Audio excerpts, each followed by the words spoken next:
Anyway, so coming back to Rudresh's point, so I would like to just introduce a concept called singularity. So this word has a lot of meanings in different fields. The one I am referring to is in the field of so the field is called futurism. So it has been coined by futurists that singularity is a point in human progress. So where the march of technology will become irreversible. And to reach singularity, what we need, and I think this answers Rudresh's question about different natural languages, what we need is called artificial general intelligence. So, what humans have currently is called general intelligence. What AI has currently is called specific intelligence. Like, so Rushi said, right? You chutney, you don't have chutney, you refund 40 rupees. So, that's a specific intelligence. That same intelligence cannot understand the difference between Spanish and English language. But we are getting close to general intelligence. Okay, we are not very close, but Chat GPT, which we are discussing now, is one of the steps in that direction. Once we get to general intelligence, that is what all sci-fi movies show, right? That there's an AI that can handle everything. So Jarvis, for example, Jarvis is a general intelligence that Iron Man has. Right, right. So yeah, so that's a good example. He is not a very sophisticated general intelligence mechanism, but he's a good first proxy maybe. So once we reach that, so a lot of futurists like say Ray Kurzweil, for example, he has written a book. So the phrase in Game of Thrones we have winter is coming, right? So in futurism and in physics, so we have this phrase called singularity is coming. And when singularity happens, that's when your machine brain interface, this neural link that Elon Musk speaks of. So this all will be possible once we have singularity. His prediction date is 2045. I Uh, don't think that's going to be the date because I feel we're so behind in understanding brain itself. Like so we what? know 1% of how human brain Correct, works. correct, correct. So what happens is that's a very good point. But futurists believe that you actually don't need to understand the brain in order to recreate it, and this is called the hard problem of consciousness in futurism studies. This is where philosophy also enters. See, if you have an AI, do you need consciousness for the AI? So anyway, this is a very murky field. Very But interesting. yeah, yeah. I'll just like to understand from everyone, like, what do you Mhm. think is the definition of consciousness? Yeah, this is a big problem. Huh? The Yeah, defining this is called the hard problem of consciousness, by the way. So what you have asked, yeah. I In my think head, Rudresh, in my before head, we get when into you define, consciousness, yeah, I just did a small experiment inspired by your language. yes, If you see there, I don't know if you can see the chat, but I asked Chat GPT to write a short story in Marathi and a poem in Hindi. As you can see, it is completely messed up. Um, uh, it maybe wrote it in English before and then translated, and the translation is all wrong. right. And it lacks any sort of creative uh, flair. yeah, flair. There is no flair at all, right? For on the so which is what I was saying, like the human endeavor of creative pursuits. I think that's going to be really really difficult for the AI to Yeah. right. So for instance, if I ask Chat GPT the exact thing that Parth just spoke about, what is the hard problem of consciousness? It has given me a very nice essay that I can just chipkofy in my journal and I can submit it as an assignment if it were like that. Exactly. Philosophy 101 class. True. But Correct. so I think that's where the distinction will happen. Some of these mundane tasks, some of these which don't require information retrieval, for instance, I think that will be powered heavily by AI. But what you make of that information, what is future thought and what is originality of your thought, I think that is still with you. And I think we need to safeguard that and promote that in even endeavors like these, like a podcast, that talks about ideas and brings out original thought amongst people. I think those will become even more valuable because AI has a long way to go for Right. I replacing just want creative in, endeavors. Just to respond to Rushi there, incidentally, I was just reading an article that with the title that says that your creativity won't save your job from AI from Atlantic.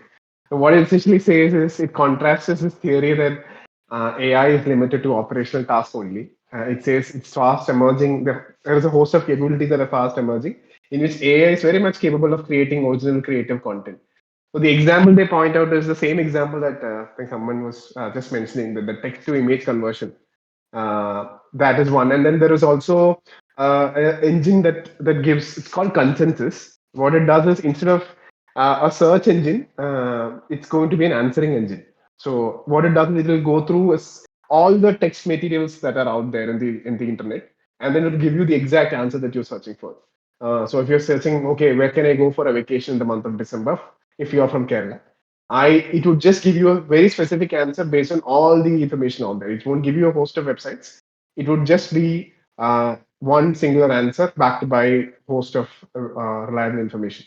So it's called consensus. Already, if you for all those people who are listening, you can just explore this. If you just go Google consensus, it will lead you to that site. And it is also it is what it also does. It's a huge jump for academics and research also, because if you don't have to go through n number of research papers to come to one conclusion, because then the machine does it for you. So academically also it gives you a lot of progress. so And yeah. Sorry. just one more point that what the article ends it with. That's also something that when Parth was mentioned singularity. This is something that article is also mentioning. There's a 2014 Johnny Depp movie called Transcendence. It talks about the same thing, where when a scientist develops an AI technology which far exceeds the capabilities of human brain, and it actually takes over. It's more like a Terminator in the certain sense. It takes over the internet networks, whatever that internet controls, because he himself uploads himself into that neural network, AI based neural network. Um, and then what the article ends is with a similar thought that saying AI capabilities can be manipulated, because if the AI is capable of generating answers, controlling things, coming up with original images, then it's very much possible that it can be used for violent means. It can be used for creating a strain of virus, which can be deployed and used for as a biological weapon. So yeah, just ends with that. Just a point that came to my mind. I think more than Yeah. violence, you remember the Amazon recruitment tool that came. The gender one, Yeah, right? 2 years ago. So they just started replicating the gender bias, which was Yeah. anyways displayed collectively by the recruiters. So again, like I said, the AI model is only as good as the information that it is provided with. So Yeah. you provide it with like biased information, the tool becomes biased. So right now, that's what it's unable to distinguish between what is right and what is wrong. It just sees the If pattern there which is, Uh, follows. but if there is I a would, situation where the yeah. information is not just limited to what a user provides, but Mhm. rather information across the internet spectrum, then it can change the dynamics of how AI will work. Definitely, definitely. I In would just fact, like to yeah, go So ahead, Pradesh. sorry, I just wanted to like build on this point that we're having a discussion about AI, but I like to take a very hard stand on it. I know this is sort of um, if anyone who's a fan of science fiction would know about the idea of Rocco Basilik's experiment, right? Which talks about that if artificial intelligence is ever to come to that idea of singularity that Part talked about, then it would first punish those human beings that did not contribute to its existence, Yes, yes, right? correct. भाई So मैं Yeah. तो I मर गई so I No, but sorry, yeah, I Rudesh, you build on complete that. I have a point. Yeah. yeah. I just want I just want to say that like I am going into that direction by sort of disagreeing with the fact that I don't think AI at any point of time will have that power. So reason being, it always needs a maker checker system.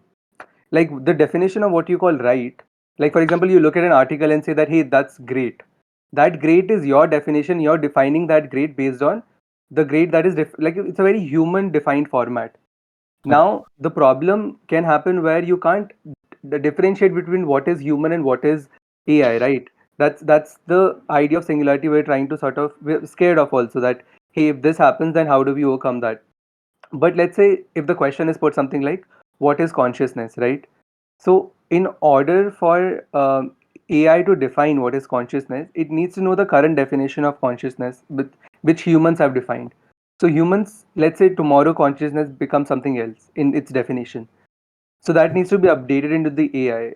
There is no way that it can currently enter the human brain, and that's why what I mean by saying that without understanding human brain, it's going to be unfair for us to call that AI to be human like, right? Hmm. Because you don't Completely. understand something and then you're saying this is like that, but how do you know it before understanding it, is what I want to sort of Yeah. bring. So, Rudesh, I think very good point.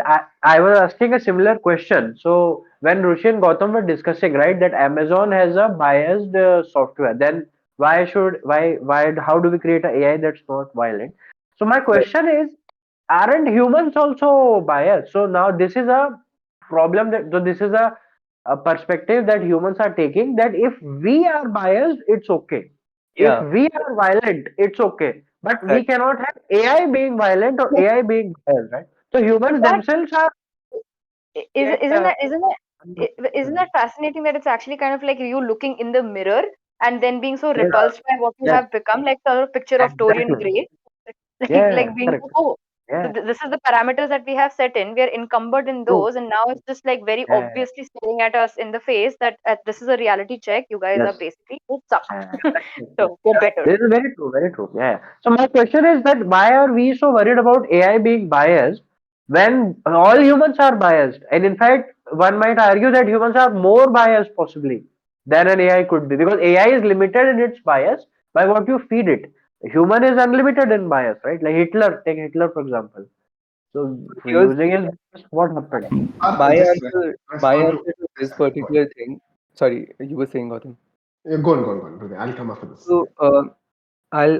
So, according to me, I feel the fact that this whole idea of that humans are biased is very correct and very well put also. I think the reason we're threatened largely by this idea that AI can also be biased is because it threatens our existence. Now, let's say we develop the idea, okay, this is going to sound bizarre, but anyone who loves dogs, right? I remember seeing this reel somewhere that really defined, or this video, I guess, which really like talked about the dogs being with humans with dogs' perspectives, right? Like, let's say you love a dog and dogs are nice to you, right? That's a perception that dogs developed over the time of evolution, that you have to be nice to this particular entity in order to be likable and exist, all part of natural selection. So they're always kind, nice to you when you treat them well. But from a dog's world, what you're doing, you separating them from their family, and then you putting them in a cage, and they're expecting them to do certain things that you prefer are nice. So I'm just saying that humans have been doing this from the beginning, and the fact that it's getting scary is because they're realizing something can uh, be a problem to their own existence. Because once we lost the definition of what is human and what is AI, how do we trust what to build on? So Isn't it like the problem that Matrix and Planet of the Apes also kind of touched upon? Like I feel like this paranoia about being taken over because we have also become very arrogant in our supremacy in terms of the the totem pole that was mentioned earlier. yeah, We are basically we apex predators because of our neocortex in that sense. Hmm. can I just point out? Isn't like the lead in Matrix? His name is Neo, Neo. Yes, yes. Neo Cortex, and like Yeah. Yeah, yeah. It is some linkage here. Yeah. Yeah. Cool. That's a Time for me to coincidence. take the I mean, red pill. That's a coincidence. just to add on to Parth's point, Parth, I mean, as a sports enthusiast, you would remember this. Yeah, yeah. There was a technology that implemented a few years back, DRS technology in cricket, where Yeah, you would DRS. track the ball, and then it would show you whether you're out, LBW, or caught, or Yes, sneakometer, yes. and wherever a host of technology combined into True, one. true. So Yeah, in the earlier days, there was a lot of issue because obviously this technology was still in progress and it right. was not 100% accurate, but still far, far better than the human umpires. Right? But Correct. yet, there were a host of countries that went against the technology because they didn't believe in it, or they still thought, it's not 100%.